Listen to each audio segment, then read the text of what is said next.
This one personally, I didn't do any clubs the first year actually, so someone else could.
I know that like a lot of first years run for residence roles as well, right? So that's also like another good way to get involved. You can run for like house president and stuff like that.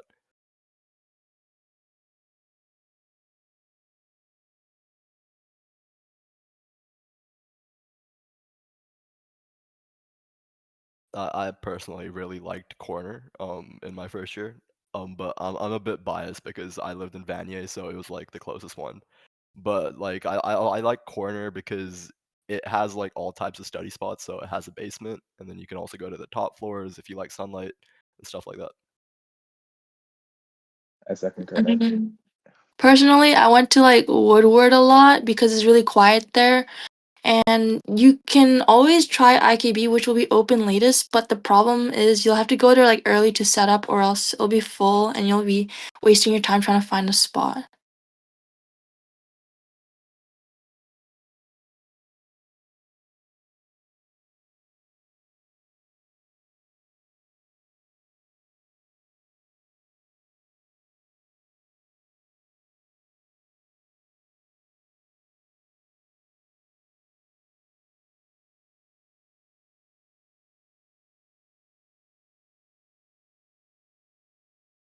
I think this was my question. Okay, so I say you should just like go to the events because there's actually so many things being hosted on campus. You can't possibly go to them all. So you can just go to any of them, especially in the beginning of the year, because at that time, like everyone's more open to making more friends because they don't know anyone. So everyone again, like they always say this, but you're all in the same boat. So I like joined the quad ball team, and intramurals. I got a job refereeing. So like these sort of things, you'll just start meeting people and there's always, of course, in class, but it depends on how willing you are to talk to others.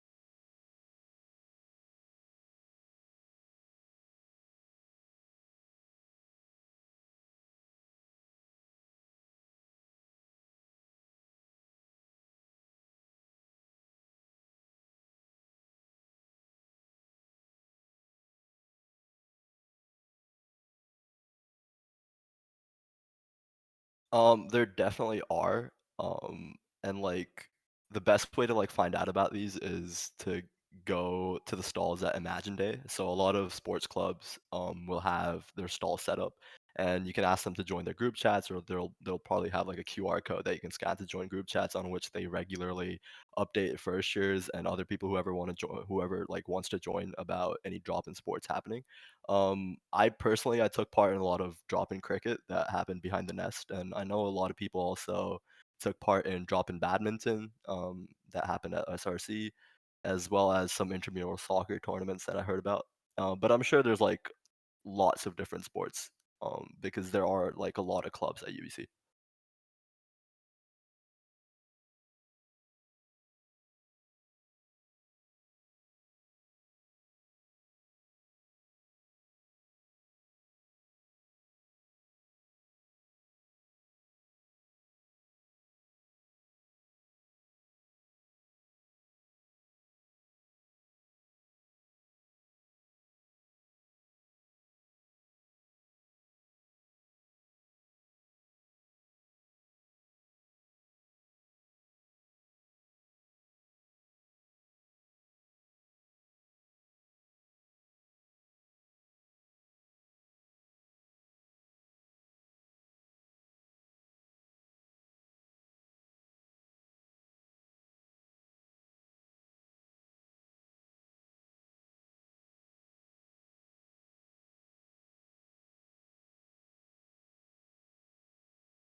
I'd say yes.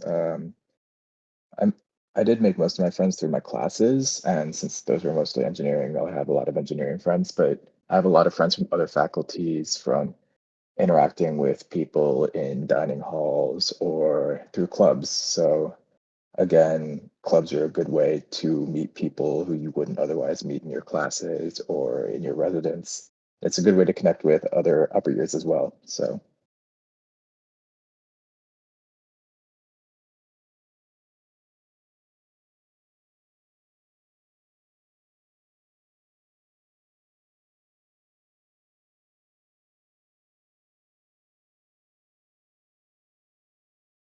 I'll take that one. I'd say like the easiest way to, well, this is like different for everyone, but personally, what I found worked for me was like I planned out my week before it started, and what I did was I left every Friday and Saturday off, because on Fridays and Saturdays a lot of events happen around campus. I used to go to a lot of frat parties, which I found was a really good way to de-stress.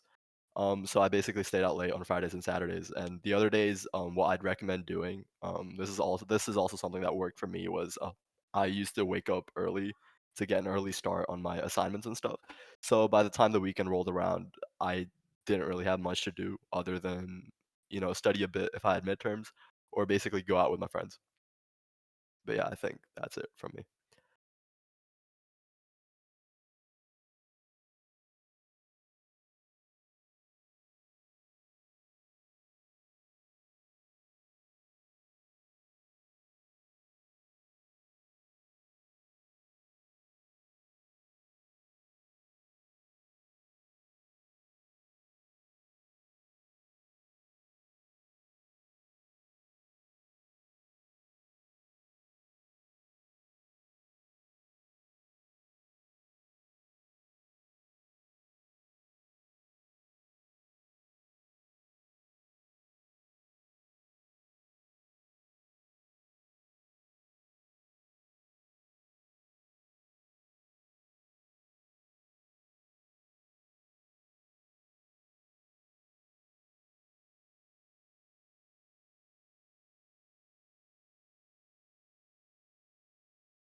Okay. For this one, the entire first semester, no, the whole year actually, I was commuting to school. So the first semester it was bus an hour every day there and back. The answer is it is harder to get involved, but it's not impossible. It's just like the matter of how much you want to do it. Cause like for example, in a day I'd have to first wake up early, go to class, an hour bus there.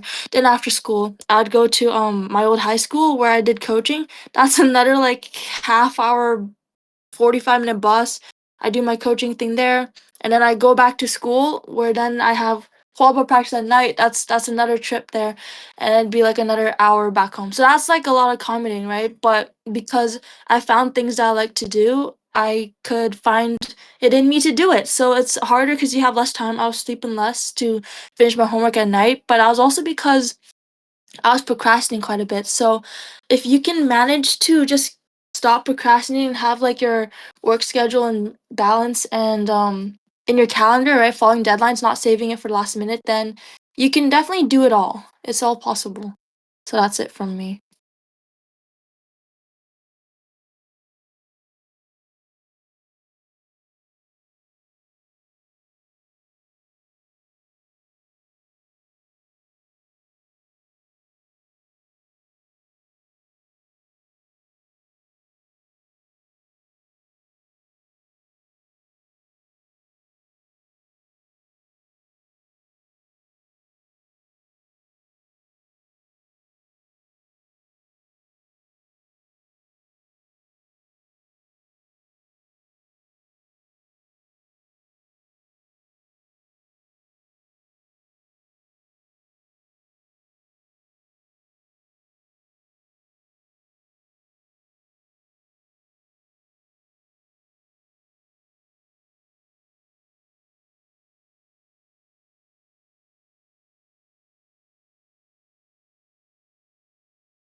For this one, so first you want to decide if you're trying to do like a paid job or just like if you want to be the one working the job as either a coach or volunteer or referee, or if you want to be the one playing. So for the first one, like you can just sign up, like check online for UBC Rec, like they hire people to work at their intramurals programs and stuff.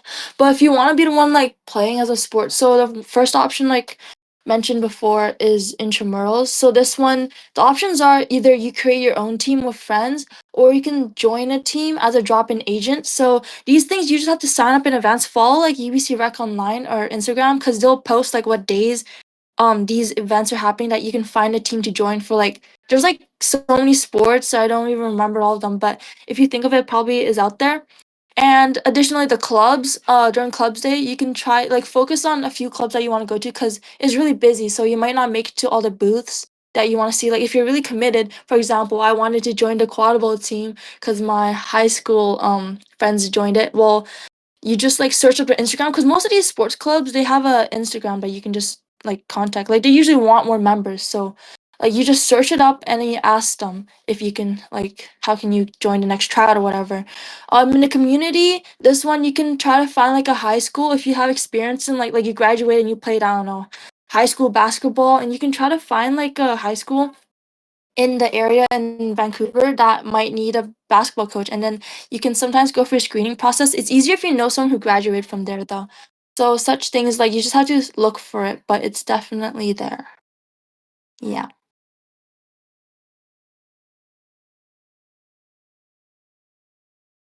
Free stuff? Like stuff given away? Well, if you're in engineering, you get a lot of free stuff. I think we get the most out of any faculty. And uh, I don't know much about other programs, but I heard there was a lot of jealousy on Imagine Day, particularly. Yeah, I think like there it depends on faculty. I know that the CS department is not very like nice with giving away free stuff. The most I got from them was like 2 stickers.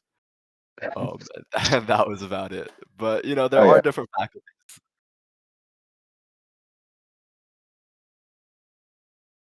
oh yeah. If you're an Eng, you're gonna get a lot of stuff. I'm just saying. Didn't the Edge kids get like you guys got the free like red t-shirts and stuff, right? Every single every single engineering student, every single first year engineering student on Imagine Day got a red T-shirt and like a multi-tool. Wow.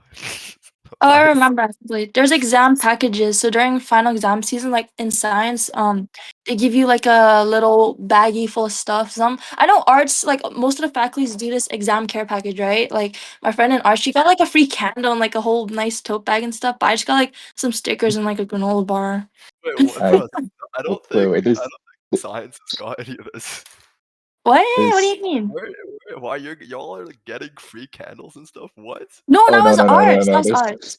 That's for the final exam care packages. Oh wait, I didn't Yeah. even finish naming all the stuff that the Eng kids get. Oh, you still got more. That's lucky. Yeah. I know that one Uh thing everyone got for free during the first week was those like UBC Thunderbird T-shirts. oh yeah. I think yeah. But I don't know anything else that like everyone as a collective got for free.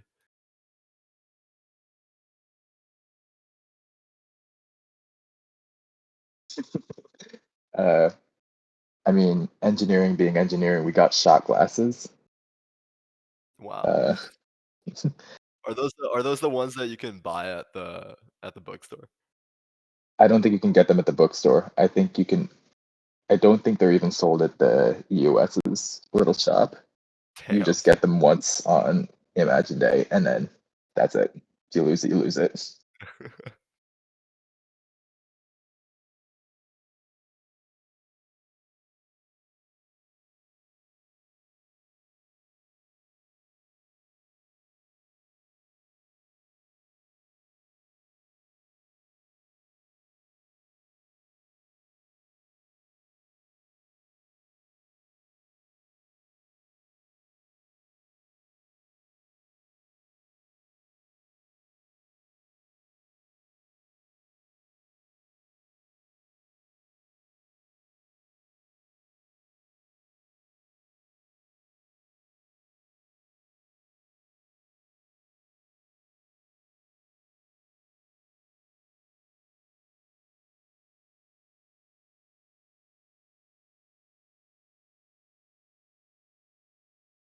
Yeah, it's completely dependent on what you enjoy and like what you want to do. So I don't think it really matters like what faculty you're in because you can still join most of the clubs.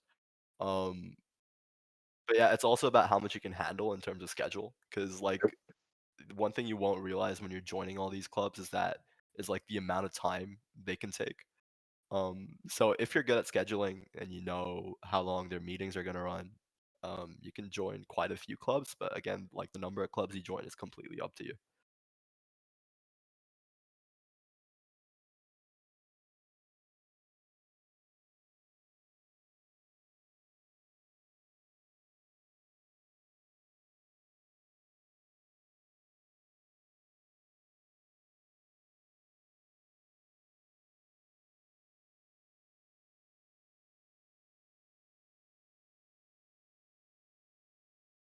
Um, no, not unless you're on a design team. I You have one project in your first year introduction to engineering course, which is focused on being able to produce a CAD model, but you're not actually printing it. You're just going to be designing the CAD model on your computer with your team, and then you're going to send that in for a submission. And um, that was actually one of the easier projects.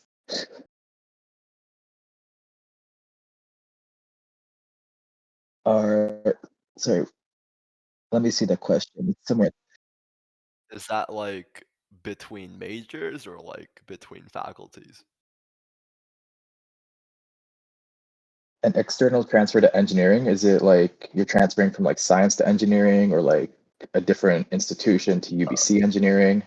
they said I'd say they said in faculty. Um, between faculties, uh, between faculties, I don't really know the answer to either of these. I know I know a couple of people who are transferring from science to engineering next year. And I know a lot of people who are transferring out of engineering. That's a different story. Um, and it's it's definitely like with a transfer to engineering, I would say it's definitely going to be the easiest if you're going from first year to second year. Um, yes, after that's that, for sure. yeah, after that, if you want to transfer, like you're gonna have to add like a year or two to your degree because Yeah, like the courses between sciences and engineering or any faculty in engineering are quite different. I'm gonna say engineering. You're basically required to do 3 years of your major program. So like if you transfer after second year, that then you have to start from year two again in whatever engineering program you get into. Yeah. And that's probably the same between programs and institution transfers. So I don't know.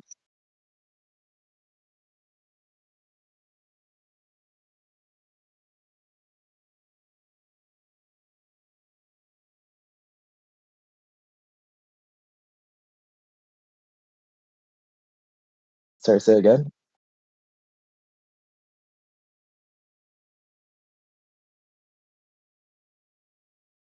Yeah, it's probably the same situation there.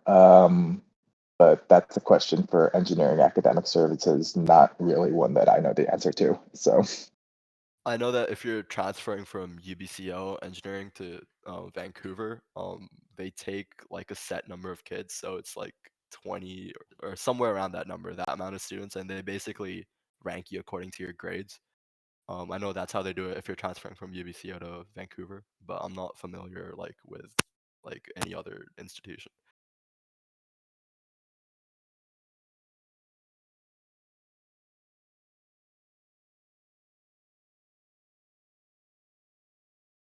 yeah, I am. Sure. So I'm the design team I'm on. I don't work a lot with CAD, but I know some students like I don't know anybody who has like a full-on desktop in their room. Um, most engineering students just carry a pretty hefty computer with them. So like I'm using a Dell XPS, and a lot of my friends use Lenovo's. I don't know anybody who's had much success with a MacBook, but make sure you have a good computer that can run like a workable amount of CAD software, particularly for design teams if you're interested in that.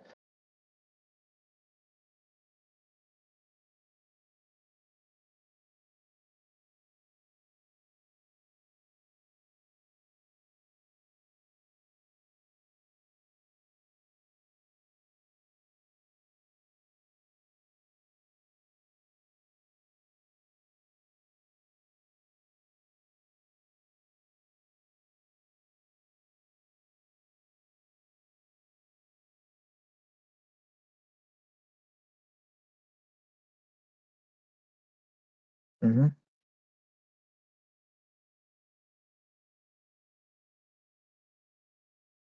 Okay, so um, first off, the research I'm doing is not really in my field of study, but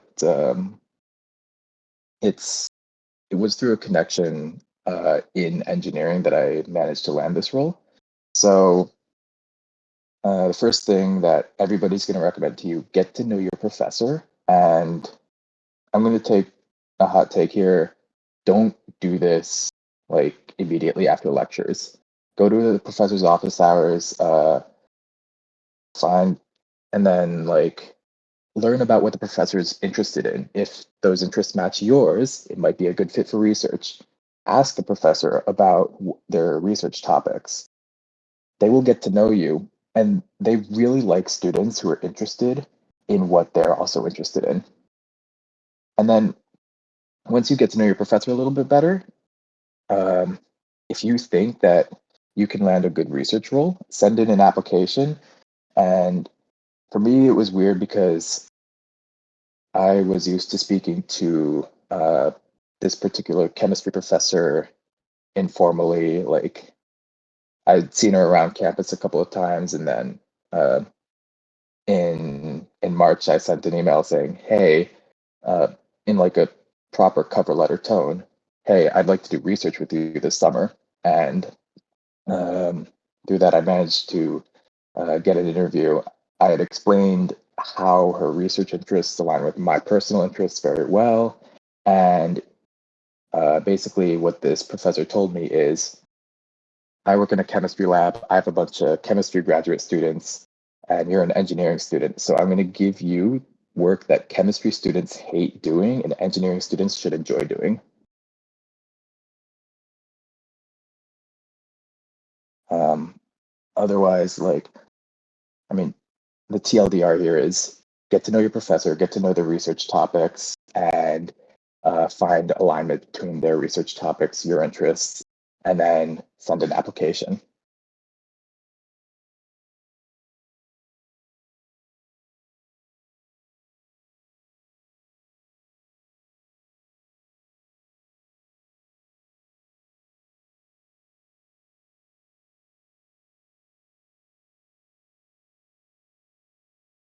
I'll take that one. So I think I mentioned before that I went to frats a lot, because that worked for me. I found it really fun, and especially during Jumpstart and the first month of first year because they were free for everyone.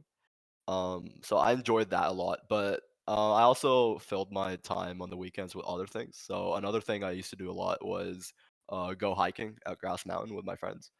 There's like 4 to 5 trails that you can do, and they're really fun if that's something you're into. One more thing is I went thrifting a lot in downtown Vancouver, for clothes and stuff with my friends because I was very new to Vancouver when I got here, in first year, and one thing that like really stood out to me was the amount of like opportunity you have to thrift clothes and stuff because there's a lot of thrift stores in downtown. That being said, like you'll always have the option to fill your time on the weekends with an activity that's happening somewhere around campus. I know that like a lot of clubs run events on the weekends as well. One other thing that I love to do, and that everyone should know about, is that there's game rooms in every residence with a pool table and table tennis tables. And I spent a lot of time playing pool as well, on the weekends in my free time.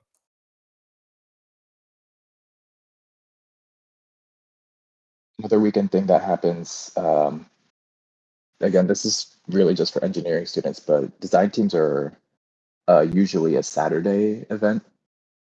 So design teams usually host meetings on Saturdays. They're open to beyond engineering students. Like my team has commerce students and comp sci students on it. Um, so if you're on a design team, your Saturdays are probably going to be pretty booked up.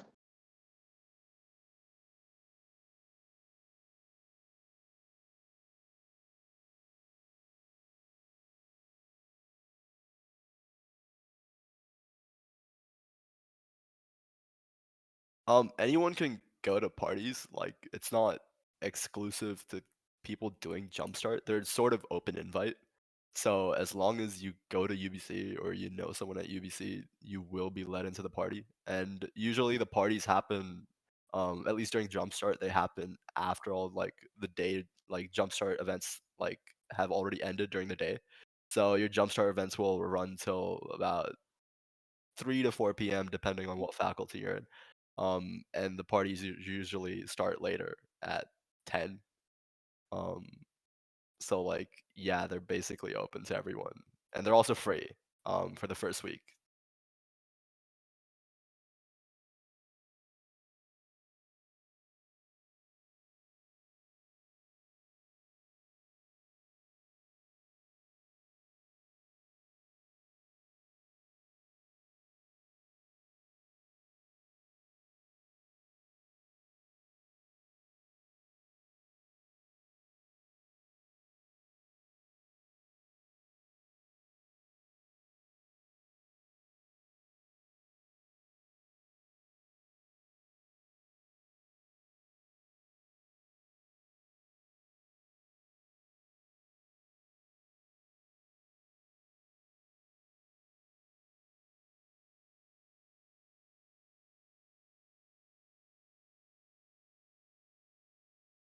During Jumpstart, you're also going to be matched with a group of students in your faculty.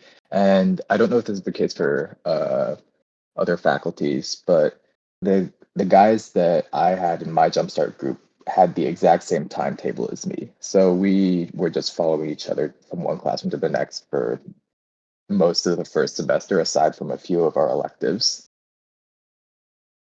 I think that depends on faculty. I think solder also does that. I'm pretty sure sciences doesn't do that.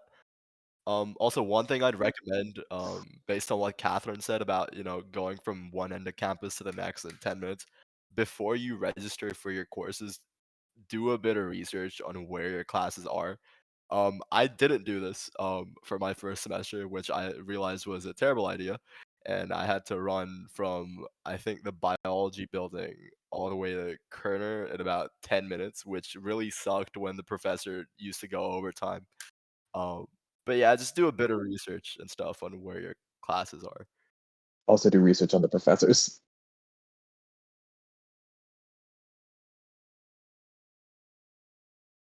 No, obviously it's not, but it's like I didn't know where stuff was during like the first week. So it's like that's when it became really bad.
Okay, so for this one right now, I'm still finishing coaching up ultimate season, so that's ending. But then I say most people will find a job because they need to make money, right? To spend for tuition. I'm also doing summer courses to keep progressing in my degree. That's also something a lot of people do. We also forget that like rest and recovery because you don't want to burn out when it's second, third, fourth year, whatever the years are to come. So I think that's about how most people spend their summer. I'm not sure how you guys are doing it, but yeah.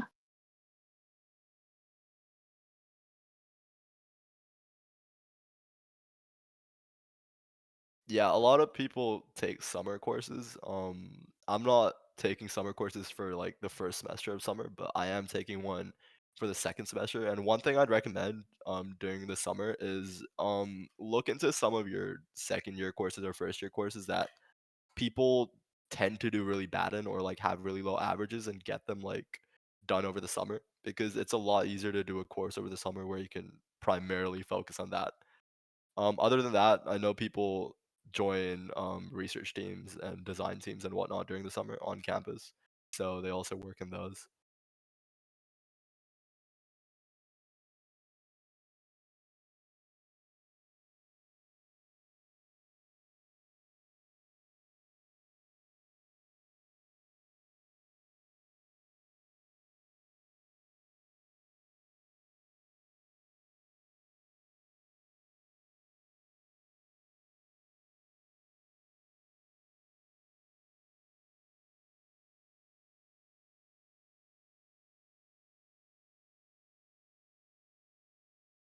You can do co-op depending on like your faculty. So I'm in sciences, and I was basically recommended that if I wanted to do co-op after my first year, I should complete 3 CS courses. So that was CPSE 110, 121, and 210.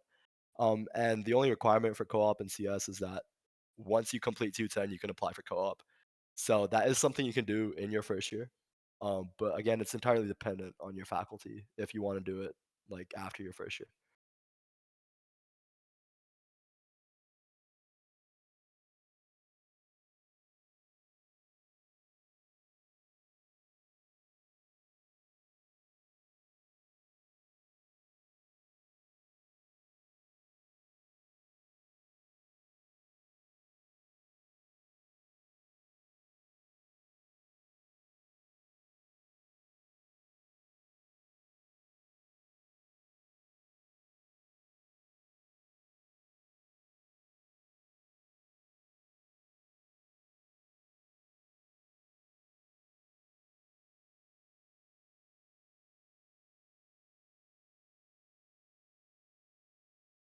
I can go for this as well.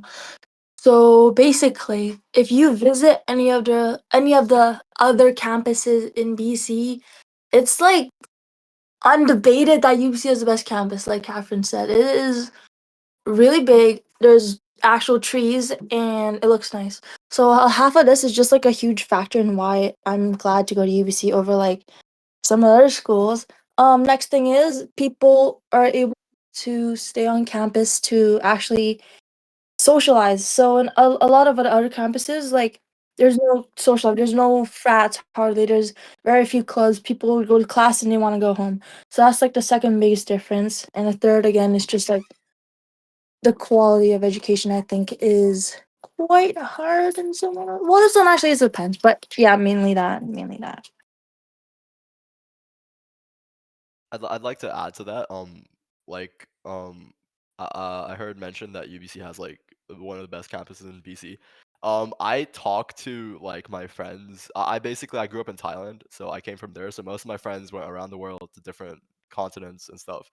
And like by the way I've seen their campus based on what they've shown me on camera, I genuinely think UBC has one of the best campuses in the world, like in terms of the facilities available to us. It's like in its own way, it's a tiny little city that you get to explore for free because you're a UBC student, which is absolutely amazing.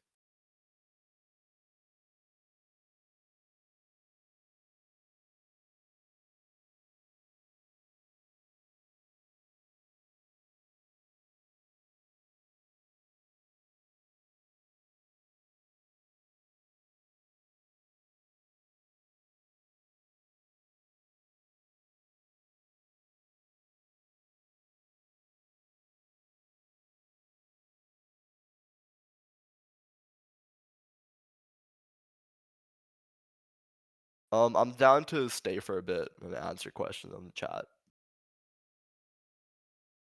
If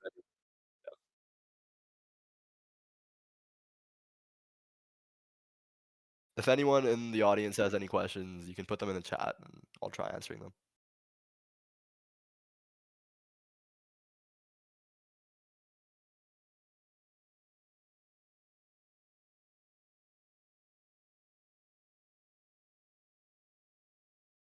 There are, I think there's one frat, if I remember correctly. I'm not sure about how many sororities there are, um, but there is definitely at minimum one frat that I know of.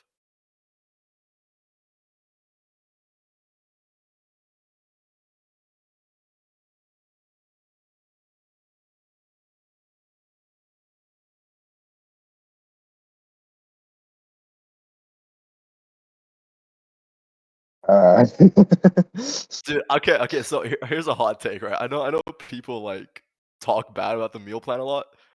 I genuinely didn't mind it, and at times I thought it was amazing. Like if you've had like the turkey burgers at Vanier, like dude, they're amazing, bro. So it entirely depends on the day you're eating the food and what gets served. One thing I'd say is that you can open up this app called NutriSlice on your phone.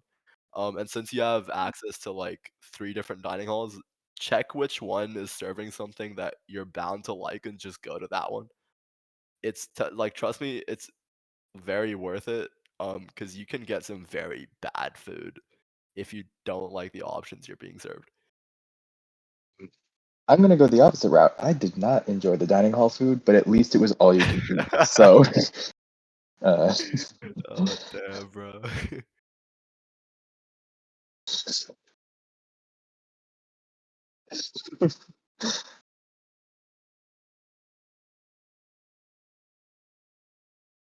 Someone said, "Wait, with a meal plan, you can go to any dining hall." Yeah, so you have 3 dining halls that you have access to. So you have the one at Orchard, the one at Totem Park, and the one at Vanier, and you can basically go to any one of them from 7 a.m. to 10 p.m., and they'll be serving food.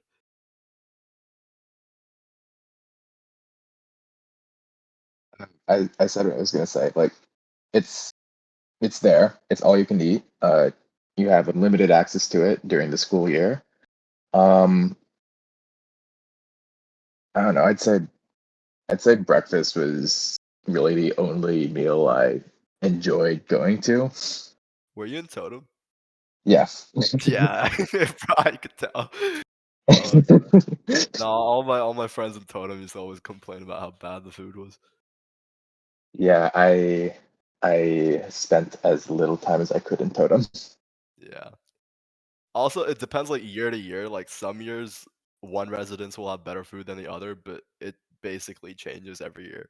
So you guys are gonna have to go around and see who's serving the best food and stuff.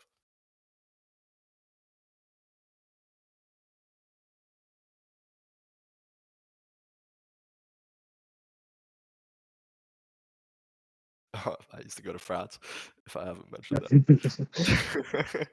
that. Quiet time, you could go to Natobi, like the Japanese gardens, but they're only open till like 2 p.m. Um, For this I one, I'd want. Oh, sorry, Alexander. no, go ahead. Go ahead. All right, thanks. I just usually go to libraries. My key napping spots are in Corner or Woodward. You can trust that these libraries will be quiet, while as like IKB will be a little noisy. I mean, as an engineering student, I spent a lot of time in the engineering buildings. Those are usually very quiet if you're in like one of the atriums or study rooms, unless there's like an event happening. There's like once a month, there's a networking event in the engineering academic services building. But otherwise, it's a really nice, quiet place.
For free.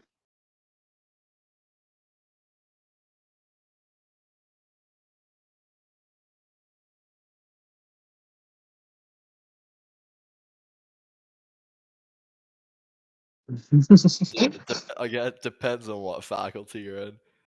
Um, if you're in like a very academic intensive faculty, I'd say genuinely wait until like after you've gone into your major so that you're not risking anything.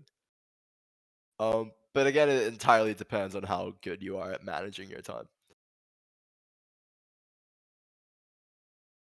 Okay. Who's in engineering? I know a couple of people who have who've been dating for quite a while. But you're kind of to CBD FSR, you gotta find somebody yourself. Nobody's gonna find that person for you.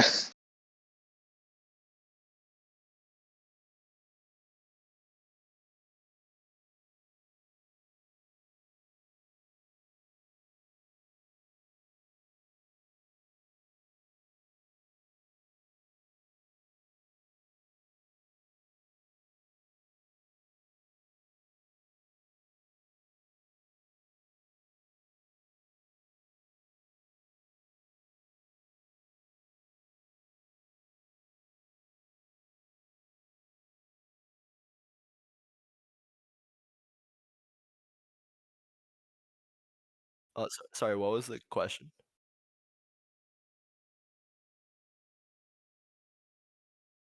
Recommend avoiding at all costs. Um,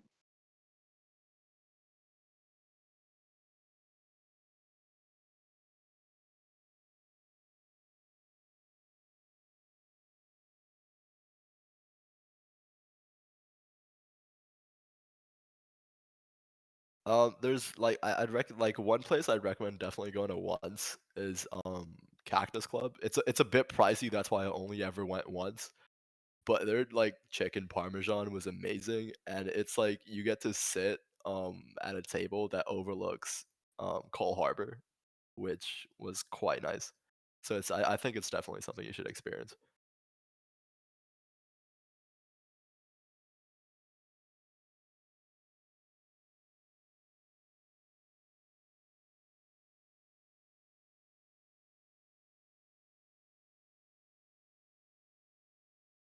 Have any of you gone to the Big Way on campus?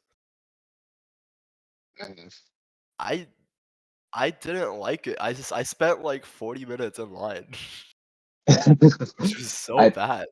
I mean, half the issue is it's right on UBC campus. It's a lot more crowded than it needs to be, and it just opened. So, Yeah, like with that, I'd say just like if you want to go to a Big Way, literally just go to one downtown.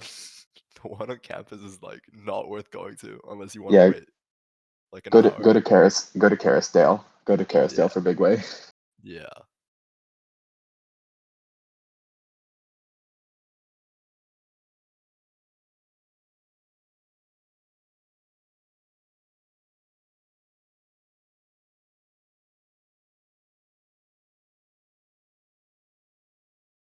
Um, is it convenient to have a car? I'd say no. I'd say transit's pretty good, at least for what I was using it for. I was really only using it to get uh to and from the engineering frat. So uh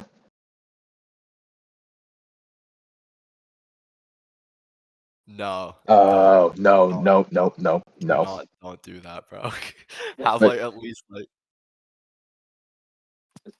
as an engineering student, um you used to have a choice.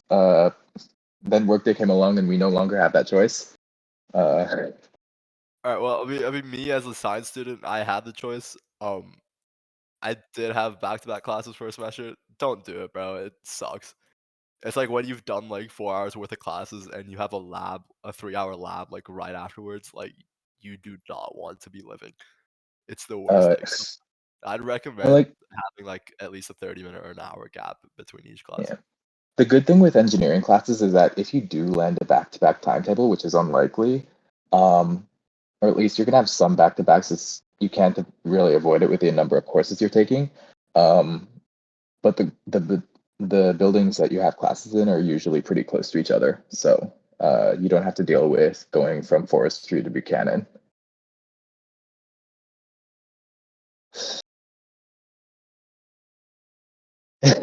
Sorry.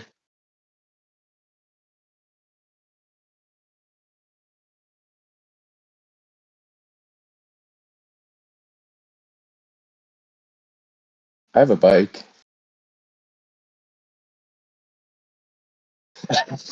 Dude, like two of my friends had their bikes stolen like from residents. Oh, so if you do have a bike, that is true. Be careful about that because bike theft does happen on campus. a lot more than we would like. I know in Totem Park there is an underground bike storage unit, and you can get a key to it from the front desk. And my bike has been very safe there. I keep it there during the night. I usually keep it in front of my building during the day. And I haven't had to deal with it getting stolen or damaged at all. But I have heard of a lot of students who have had their bikes go missing, get damaged, and same with scooters as well. So do be careful about that. Another thing I like to add about choosing classes, if you can avoid 8 a.m.s, please do so. Like, it's so bad having to wake up at like 6:30 in the morning and go to breakfast. Because, every student in first year is going to have like nights where they pull all nighters to finish assignments and stuff like that. So, in terms of that, if you have an 8 a.m. after an all nighter, especially like a Math 100 8 a.m., it's like one of the worst things in the world. So, Math just 100 8 a.m. dude, I had a Math 100 and Math 101 8 a.m. Like, the Math 101 one was, like, bearable because the professor was nice. The Math 100 one was absolutely terrible. Did you have Leor Silverman? No, for Math 100 or 101? Either of them. No, so Math 100, I had, I think, Mark McLean. Absolutely Oh, terrible professor. And then for Math 101, I had Nahid Walji, who was an absolute goat. oh, Uh, Nahid Walji is a goat. yeah, I looked up his rate my prof, and he was like he was in the Eng section, and I signed up for it anyway. I was like, dude, I don't care. Like, I'm not going through another bad math professor. And you know what? It was totally worth it.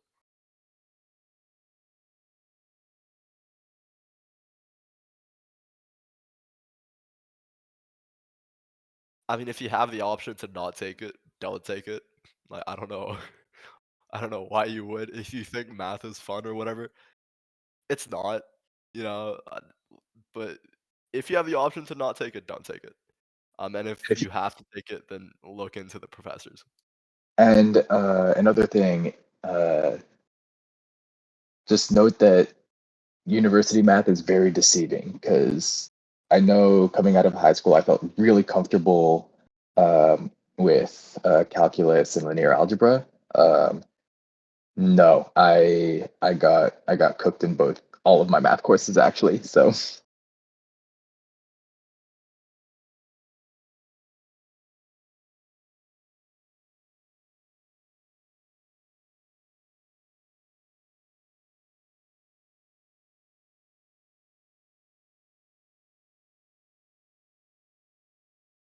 Yeah, I know some people that had the transfer credits and still decide to do it anyway because they were told that, you're going to be very far behind in second year.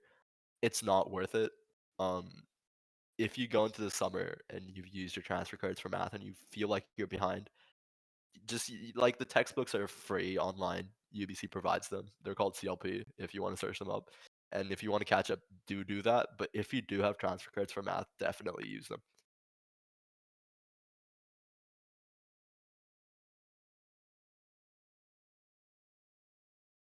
yes, I'll I'll It's vouch, not I'll vouch, I'll vouch. not even Eng, but like any faculty in general, dude. If you have like chemistry credits, please take them. I know No, I no, no, did. no, no. Wait, Avoided I I'm avoided a lot of stress because I didn't have to take Chem 121. I'm just gonna say, like, for the chemistry and engineering professor, the course is terrible. The professors are okay, but I do have the inside scoop. The average on the final exam for Chem 154 in engineering was a 56%, if I remember correctly. So, uh, for the love of God, drop that course. They curved the shit out of it though. So, Also, for anyone going into CS, um, don't take CPSE 110 and 121 together. That is an absolute death wish. I did that. Wasn't the brightest decision. Our 121 final, it had an average of like 30%, if I remember correctly. Um, so space out your courses. It's not worth it taking them all together.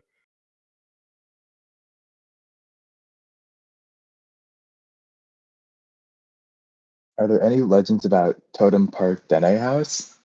Um, None other than the fact that you're right against the magic forest. What was that?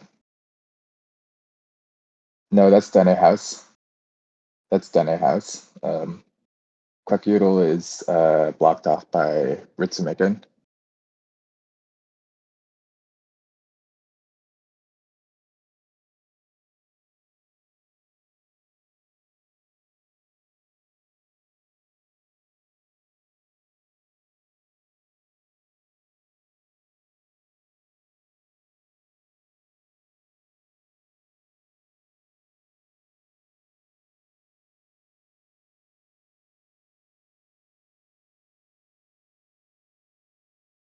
And also, if you don't have the option of like taking a better prof for a course, one thing you can do, and this is something that worked for me, is you can literally just search up the course name online and type UBC next to it, and it usually has the whole course outline, and they give it to you for free.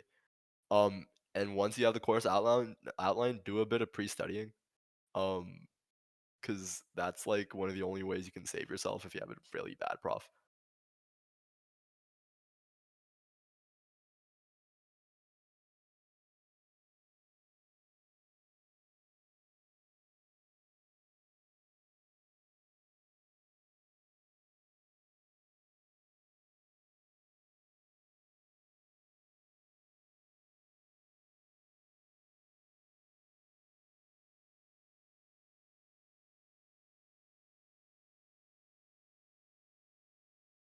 Is there beef between the Thunderbirds and the Heat? Genuine question. Um, I don't know. I don't follow a lot of the sports activities that happen on campus. Yeah, like the only like sports thing I went to was the opening football match. I think that was like a day before Imagine Day. I can't remember correctly. Um, but other than that, I'm not like familiar with many people that go and watch the sports.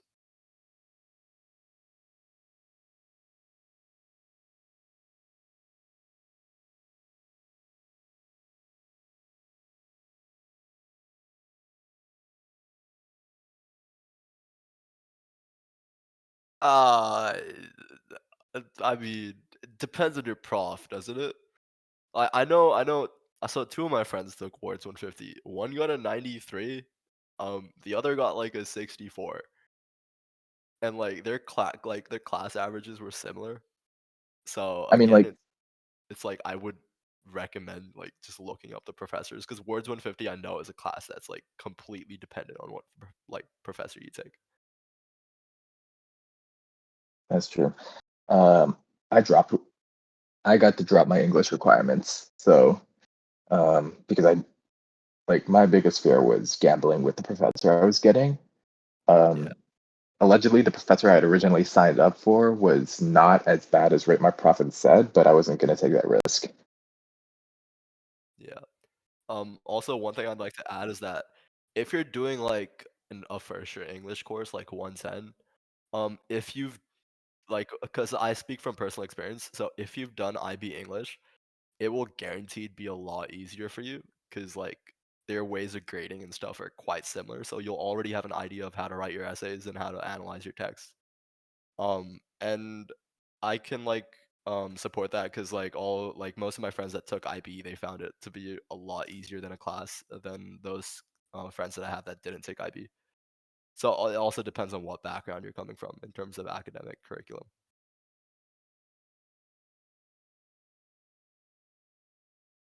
Um, so in first year eng, the TI-84 is good enough for first year engineering.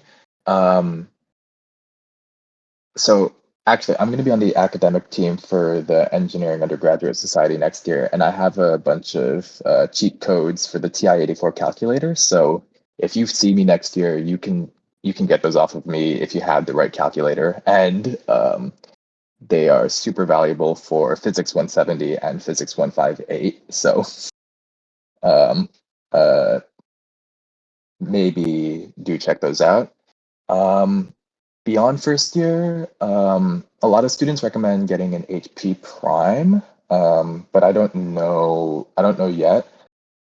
So I'm gonna see what happens at the beginning of second year, and then I'll probably have a more concrete answer on which calculator you should have going forward in engineering. But the TI-84, if you have one, is good enough for first year.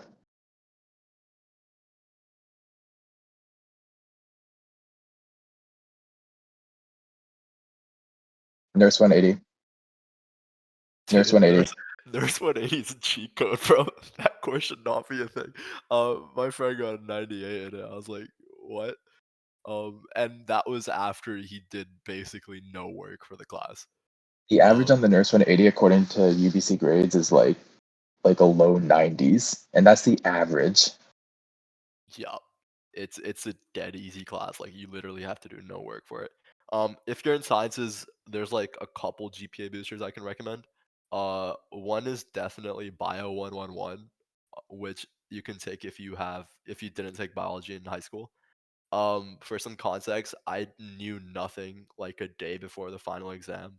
I went into the exam after not like an all-nighter and I got a 94 on the course, which was like one of the most bizarre things.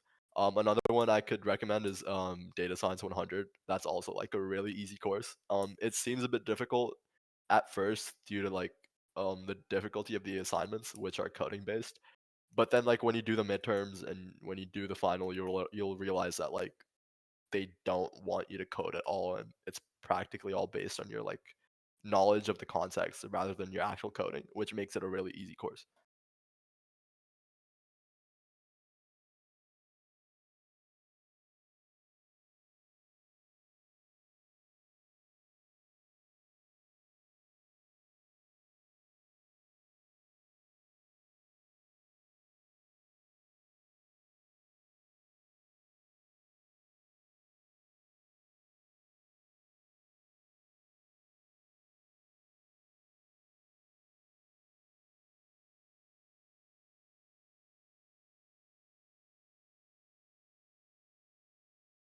It does.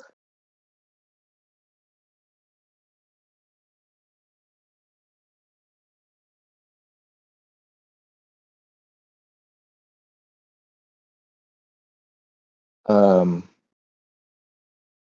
Based on the UBC list of courses of prerequisites for my desired major, I can only take one elective.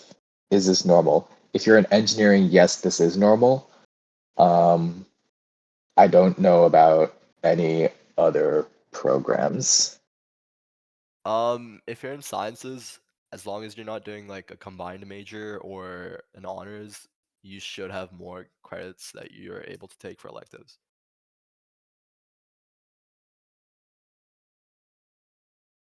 Someone asked what are the pros and cons of taking IB. Um, so your high school teachers are gonna like scam you a lot and say that IB helps with university and stuff. No, it doesn't. Um, Content wise, it only helps with getting transfer credits. So you don't have to take a lot of the courses that you would usually have to take without IB. But other than that, I think the only thing that IB helped me with was any courses that I took that were based on writing and stuff. So that would be English 110 or something like Sci 113.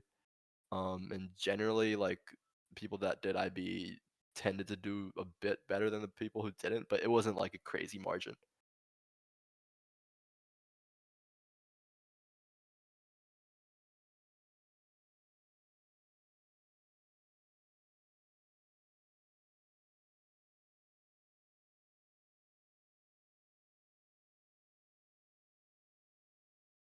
It's actually,